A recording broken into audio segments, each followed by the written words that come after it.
C'est dans un climat très tendu entre Cuba et les États-Unis et par crainte de nouvelles difficultés économiques à venir que les prêtres et prêtresses de la religion afro-cubaine Santeria, importée à l'époque de l'esclavage sur l'île, se préparent. Ils ont organisé plusieurs cérémonies dans le pays pour implorer la paix et la sécurité. Timothée Marouzet. Vêtements blancs aux couleurs de la paix, colliers et coiffes traditionnelles de la religion d'origine africaine Santeria et chants en langue yoruba apportés sur l'île par les esclaves africains à l'époque. Ces fidèles prient leur divinité pour protéger le peuple cubain des violences qu'ils jugent imminentes.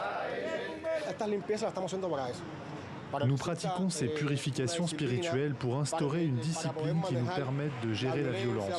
Nous le faisons pour la société et pour nos familles. Une violence en provenance des États-Unis, car après le Venezuela, Donald Trump l'a plusieurs fois rappelé, le régime communiste cubain est dans le viseur de Washington. Alors sur place, on se prépare au pire. Nous croyons fermement que nous devons accomplir ces cérémonies et ces sacrifices afin que les coups que nous allons recevoir soient moins douloureux. Mais tant que ceux qui nous gouvernent ne comprendront pas notre message, nous ne pourrons éviter les catastrophes annoncées. Avec pour preuve un exemple daté du 2 janvier, ce jour-là, les prêtres, appelés les Babalaos, avaient annoncé des violences à Cuba. Le lendemain, le 3, Donald Trump capturait Nicolás Maduro un peu plus au sud, au Venezuela. Longtemps discriminée pendant la période coloniale à Cuba, la religion de la Santeria connaît son âge d'or dans les années 60, où elle devient de plus en plus acceptée et répandue.